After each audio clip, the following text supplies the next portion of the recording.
Hello everyone, my name is Devnarayan Sharma और आज हम सीखने वाले हैं past indefinite tense. Okay, past indefinite tense. इससे पहले हमने चार टेंसेस सीखे प्रेजेंट के, present indefinite, present continuous tense, present perfect tense and present perfect continuous tense. ठीक है, तो हम सबसे पहले बिफोर वी स्टार्ट हमें जान लेना है कि पास्ट इंडेफिनिट टेंस होता क्या है और ये कहां पर यूज किया जाता है, ऐसी वर्ब्स कहां पर यूज की जाती हैं। तो पास्ट इंडेफिनिट टेंस में कोई ऐसी इवेंट होती है जो पास्ट में शुरू हुई और पास्ट में ही खत्म हो गई, इसका किसी भी तरह से प्रेजेंट से कोई कनेक्शन नहीं होता। Means an action that had been completed in the past, ये आपका इंडेफिनिट कहलाता है, पास्ट इंडेफिनिट। ठीक है, इंडेफिनिट ये भाई पास्ट से तो हमें पता चल गया कि जो पास्ट है, पास्ट का मतलब है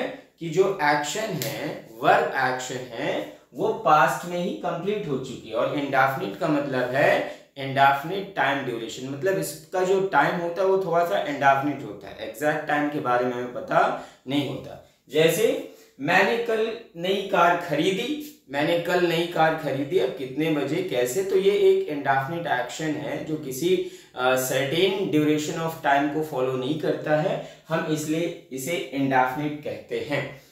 एक बार और जान लीजिए, पास्ट का मतलब है, पास्ट इंडेफिनिट का मतलब है कोई वर्ब जो पास्ट में शुरू होकर पास्ट में ही पूरी तरीके से खत्म हो चुकी है और उसका प्रेजेंट से कोई कनेक्शन नहीं है, वो पास्ट इंडेफिनिट कहलाता है। अब यहां पर हम और कुछ चीजों के बारे में जान लेते हैं। पास्ट इंडेफिनिट की आइडेंटिफिकेशन क्या होती है? पास्ट इंडेफिनिट की आइडेंटिफिकेशन है ता था, ती थी और ते थे, या फिर लास्ट में आपको आ, ई और ए की मात्राएं मिल सकती हैं रिस्पेक्टिवली, राइट। दोस्तों, इसकी जो हेल्पिंग वर्ब होती है, हेल्पिंग वर्ब होती है इसकी डिड। क्या होती है हेल्पिंग वर्ब? डिड। और ये जो डिड हेल्पिंग वर्ब है ये केवल नेगेटिव और इंटरोगेटिव सेंटेंसेस के साथ ही आएगी। अफर्मेटिव सेंटेंस में, पास्ट इंडेफिनिट टेंस के अफर्मेटिव सेंटेंस में डिड हेल्पिंग वर्ब नहीं आती है, हम मेन वर्ब की सेकेंड फॉर्म का यूज करते हैं अफर्मेटिव के स्ट्रक्चर में।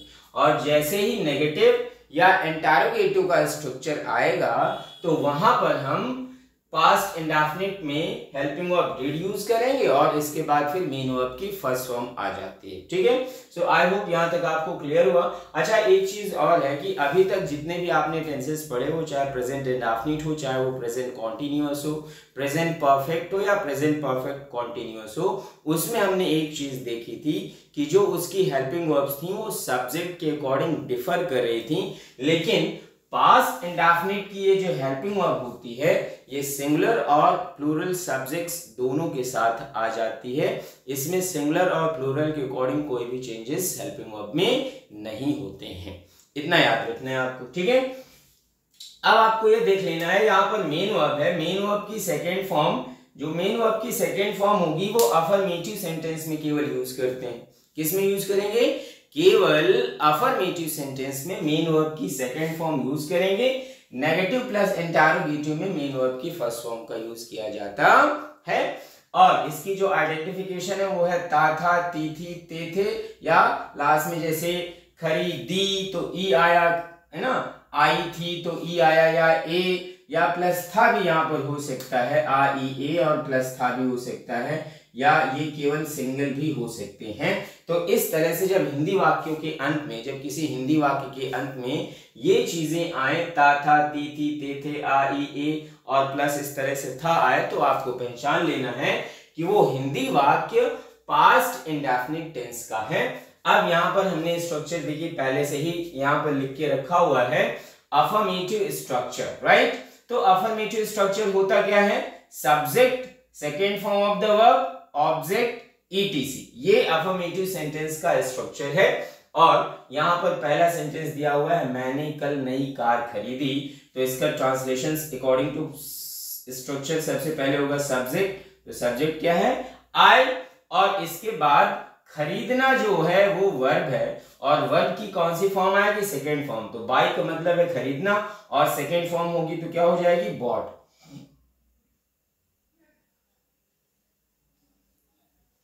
आई बॉट नई कार, क्या खरीदी? नई car. I bought a new car, और कल तो क्या हो जाएगा? Yesterday, full stop. तो क्या हो गया translation? I bought a new car yesterday. Okay, Radha यहां कल आई थी। अगला सब्जेक्ट क्या है? राधा। तो यहां पर हमने लिख दिया राधा। आना की क्या होती है? कम, और कम की सेकेंड फॉर्म क्या हो जाएगी? केम।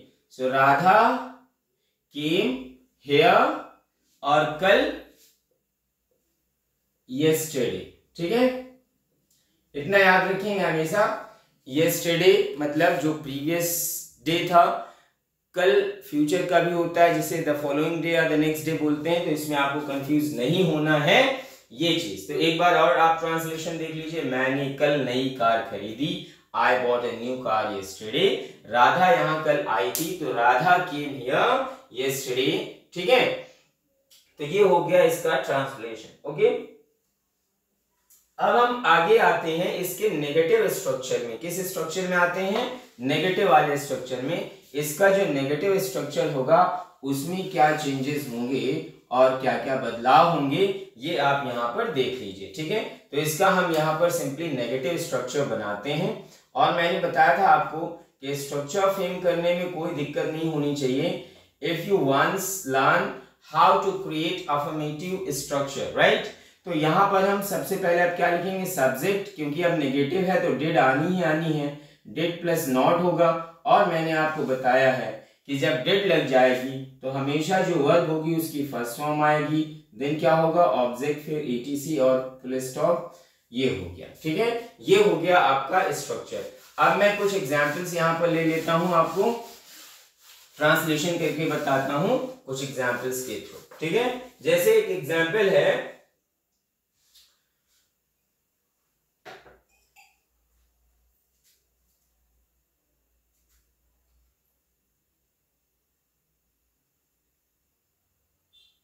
वह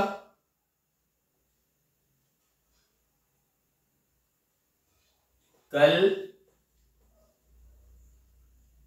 स्कूल नहीं गया।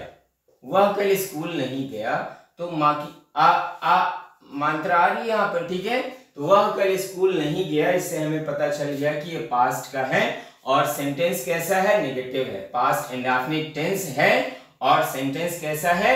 नेगेटिव है। तो वह सब्जेक्ट हो गया यहां पर क्या? ही, और ही के साथ क्योंकि डेट जो हेल्पिंग वर्ब है वो किसी के साथ भी आ जाएगी, सिंगुलर और प्लूरल बोथ सब्जेक्ट्स के साथ आनी है। तो वह कल स्कूल नहीं गया, he did not go to school, और कल की क्या हो गई? Yesterday, right. तो ये भी ट्रांसलेशन आपका क्या हो गया? कंप्लीट हो गया। ठीक है, जैसे मैंने उसे अपने जन्मदिन पर नहीं बुलाया। मैंने उसे अपने जन्मदिन पर नहीं बुलाया। एक सेंटेंस ये है, इस सेंटेंस को आप देखें, मैंने उसे अपने जन्मदिन पर नहीं बुलाया। अब सबसे पहले क्या है कि हमें इसे आइडेंटिफाई करना है कि ये टेंस कौन सा है। क्या आइडेंटिफाई करना है? टेंस कौन सा है। इसके बाद फिर हम सेंटेंस आइडेंटिफाई करेंगे कि सेंटेंस कैसा है। ठीक है, तो हमने यहां पर देखिए टेंस आइडेंटिफाई कर लिया कि यहां पर अगर लास्ट में आ या ई या ए की मात्रा आया या था भी दिया हो तो वो टेंस होता है पास्ट इंडेफिनिट, और इसके बाद नहीं लिखा हुआ है, नेगेटिव है, तो नेगेटिव का स्ट्रक्चर यहां पर लगाएंगे। मैंने उसे अपने जन्मदिन पर नहीं बुलाया, तो मैंने यहां पर सब्जेक्ट है और उसे ऑब्जेक्ट है। ठीक है, तो मैंने क्या हो गया? आई, और आई के साथ हेल्पिंग वर्ब क्या आ जाएगी? I did not. वर्ब क्या है? बुलाना, कॉल, तो कॉल ही रहेगी क्योंकि डिड लगा हुआ है। I did not call him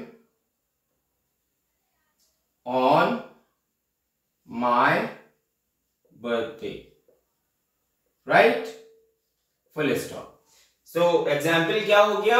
I did not call him on my birthday, ये इसका कंप्लीट ट्रांसलेशन हो चुका है। ठीक है, तो ये था नेगेटिव स्ट्रक्चर जिसमें डिड आना है, नॉट भी आएगा और इसके साथ वर्ब की फर्स्ट फॉर्म आ जाएगी। कई बार बहुत जो है बेसिक मिस्टेक्स बच्चे करते हैं ट्रांसलेट करते समय, डिड के साथ भी वो सेकेंड फॉर्म लगा देते हैं। तो ये छोटी छोटी चीजों को आपको ध्यान रखना है ताकि राइटिंग पोर्शन जो होता है आपका, वो चाहे सीबीएसई हो, चाहे आईसीएसई हो या यूपी बोर्ड हो, तो राइटिंग पोर्शन में ग्रामर की एक्यूरेसी रहे और जो आप कहना चाहते हैं उसका मीनिंग वही हो। ठीक है, तो इसलिए हमें छोटी छोटी चीजों पर ध्यान देना होगा, तभी ये चीजें अच्छे से क्लियर हो पाएंगी। Okay, now moving ahead, interrogative structure yes और नो टाइप। तो मैं यहां पर अब इंटरोगेटिव स्ट्रक्चर लिखने जा रहा हूं।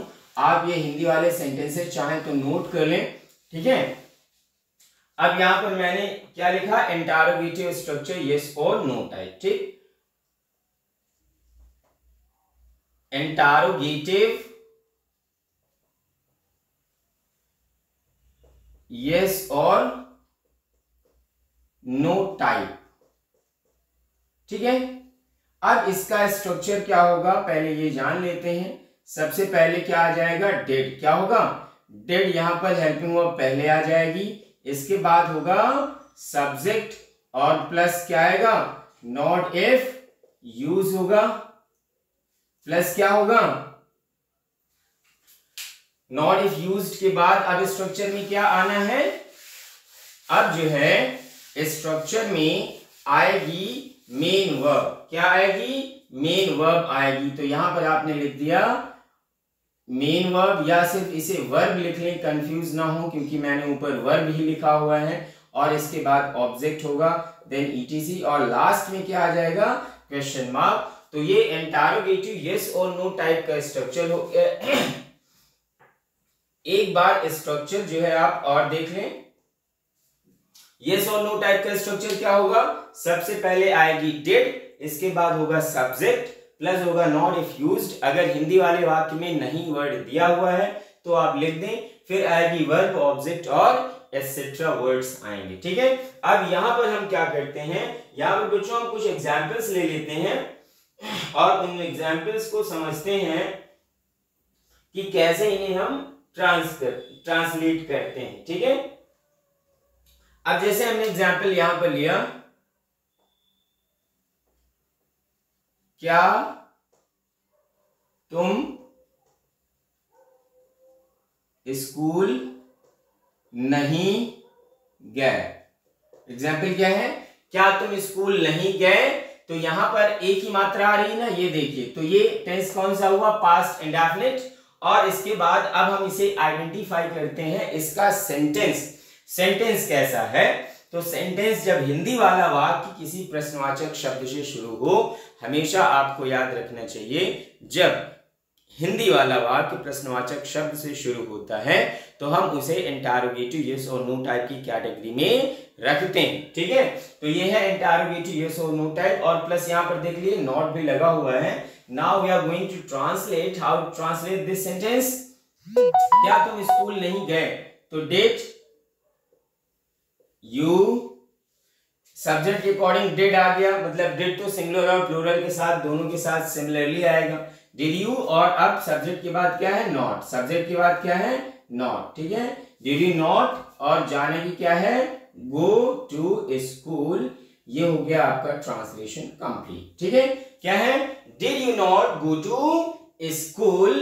तो सबसे पहले हमें क्या करना था, हेल्पिंग वर्ब लिखनी थी, डिड हमने लिख दिया, फिर सब्जेक्ट आया तुम, इसके बाद क्योंकि यहां पर नहीं दिया हुआ है तो नॉट लिख दिया, फिर वर्ब आई, इसके बाद अदर चीजें आ गई। ठीक है, अब एक एग्जाम्पल हम और ले लेते हैं, क्या तुम यहां आना नहीं चाहते थे, जैसे है नेक्स्ट एग्जाम्पल है ये, क्या तुम यहां आना नहीं चाहते थे। क्या तुम यहां आना नहीं चाहते थे। अब हम इसको ट्रांसलेट करेंगे, तो सबसे पहले देखिए क्या लगा हुआ है, तो डिड से शुरू होगा।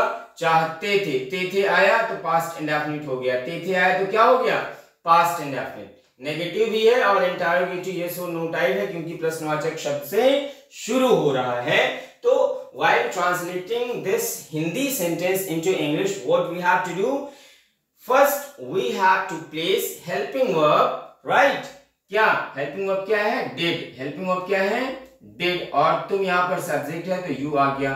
Did you और इसके बाद दिया है not if used, तो यहाँ पर not तो दिया ही हुआ है यहाँ पर, तो not हम लिख देंगे। Did you not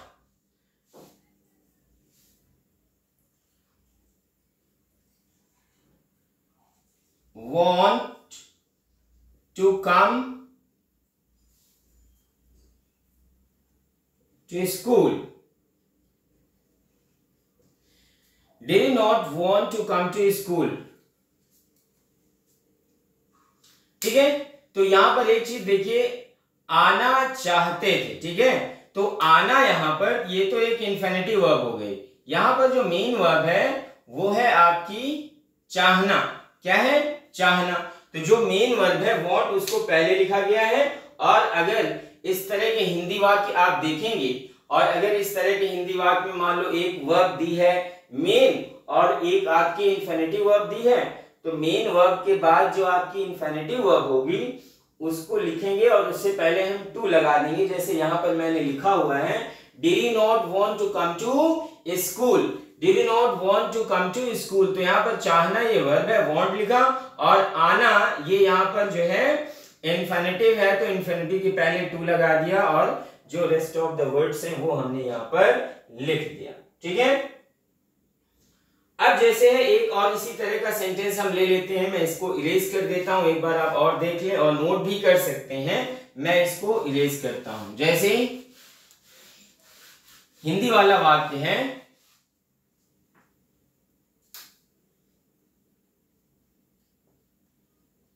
क्या विवेक आपकी मदद करना चाहता था, फिर था आया तो टेंस कौन सा हुआ? टेंस हुआ आपका प्रेजेंट इंडेफिनिट। और इसको ट्रांसलेट कैसे करेंगे? सेंटेंस भी पहचान लीजिए। सेंटेंस कैसा हुआ? सेंटेंस हुआ आपका इंटरोगेटिव यस और नो टाइप। ठीक है, तो यहां पर इसको ट्रांसलेट करेंगे डिड और इसके बाद अब क्या आना है? सब्जेक्ट आना है। डिड के बाद क्या आएगा? सब्जेक्ट। तो सब्जेक्ट क्या है? विवेक। तो यहां पर लिखा डिड विवेक। ठीक है, अब मदद करना हेल्प, ये तो प्रपोज्ड वर्ब है, इंफिनिटिव है, और चाहना मेन वर्ब है यहां पर। So did Vivek want to help you? Question mark. Did Vivek want to help you? ठीक है, तो ये इसका ट्रांसलेशन हो गया है कंप्लीट। आई होप ये इंटरोगेटिव यस और नो टाइप भी आपको समझ में आ गया होगा कि हम यस और नो टाइप सेंटेंसेस में सबसे पहले हेल्पिंग वर्ब लाते हैं, देन सब्जेक्ट होगा, इसके बाद वर्ब होगी और अदर चीजें। नॉट इफ यूज, सब्जेक्ट के बाद अगर नॉट है तो इस तरह से। ठीक है, एक्चुअली यहां पर वर्ब दो हैं, एक चाहना वर्ब है, ये मेन वर्ब है, और मदद करना ये यहाँ पर इंफिनिटिव वर्ब है। तो हमेशा आप देखिए जब भी इस तरह से दो वर्ब दी गई हो तो जो इंफिनिटिव होगी, ठीक है, वो मेन वर्ब के बाद आएगी और इससे पहले टू लगा देते हैं। इतना आपको गौर करके रखना है। इसके बाद moving ahead, WH type structure. ठीक है, तो WH टाइप स्ट्रक्चर होगा क्या और उसमें क्या क्या चेंजेस होंगे ये आप नोट कर लें। क्या विवेक आपकी मदद करना चाहता था? Did Vivek want to help you? ठीक है, अब मैं इसे इरेज कर देता हूं और अब हम पढ़ लेते हैं WH टाइप वर्ड्स और इनका स्ट्रक्चर क्या होगा। WH टाइप जो सेंटेंसेस हैं उनका स्ट्रक्चर क्या होगा। तो सबसे पहले आप यहां पर स्ट्रक्चर लिखें कि इनका स्ट्रक्चर क्या होता है। सबसे पहले जो है वो WH वर्ड्स आएंगे। ठीक है, WH वर्ड प्लस डिड होगी, प्लस क्या होगा? सब्जेक्ट होगा, plus not if used in Hindi sentence ना, अगर हिंदी सेंटेंस में है तो लिखेंगे, और इसके बाद फिर आनी है यहाँ पर मेन वर्ब की first form, then what should be there, object etcetera word and full stop. ठीक है, not full stop, question mark आएगा क्योंकि हम इंटरोगेटिव पढ़ रहे हैं। ठीक है, तो हमने ये देखा कि जो इंटरोगेटिव स्ट्रक्चर है उसमें बहुत ही कम चेंज हुआ है WS टाइप में। हमने क्या किया है, सिंपली WS टाइप वर्ड को सबसे पहले लिख दिया है, बाकी रेस्ट ऑफ द जो स्ट्रक्चर है वो इंटरोगेटिव यस और नो टाइप का ही है। चाहे तो एक बार आप मैच करें, WH टाइप वर्ड दिया गया है, इसके बाद डिड से आप देखें कि डिड के बाद जितना भी स्ट्रक्चर आपका दिया हुआ है वो इंटरोगेटिव यस और नो टाइप का दिया हुआ है, उसमें कोई चेंज नहीं है, तो आपको कंफ्यूज नहीं होना है। अब यहां पर हम कुछ एग्जांपल्स लिख लेते हैं। ठीक है, एग्जांपल यहां पर लिख लेते हैं।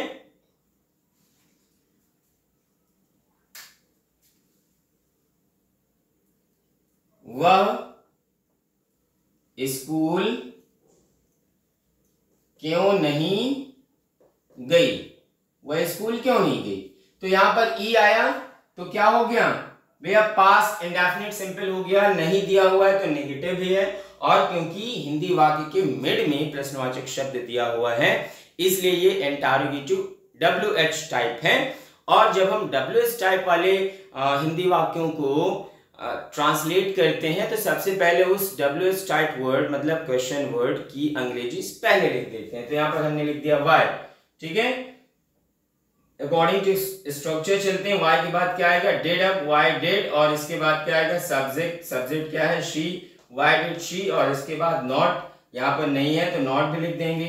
ठीक है, why did she not go to, verb क्या थी जाना, है ना, गो टू स्कूल, तो ये हो गया इसका translation, why did she not go to school. ठीक है, तो आई थिंक आपको इंटरोगेटिव WH टाइप भी समझ में आ गया होगा, इसमें कोई ऐसा मैकेनिज्म नहीं है, इस तरह के ढेर सारे हिंदी वाक्य आप ले सकते हैं और उनको जो है प्रैक्टिस करें जिससे आपको रूल और ये सारी चीजें पता चल जाएंगी। ठीक है, तो आज इस वीडियो में यहीं तक, नेक्स्ट वीडियो में फिर से मिलते हैं। वीडियो अगर आपको पसंद आ रही है तो मेरे चैनल को प्रमोट करें, इसे और सपोर्ट करें थोड़ा सा ताकि ये और बेहतर हो सके, लाइक करें, शेयर करें और मेरे चैनल को सब्सक्राइब करें। एट द लास्ट आप बेल आइकन को जरूर हिट करें ताकि आपको लेटेस्ट नोटिफिकेशंस मिलती रहें, राइट। और मैं इसी तरीके से आपके लिए न्यू और बेहतरीन वीडियोस लाता रहूंगा regularly. Okay, thank you everyone, thank you very much.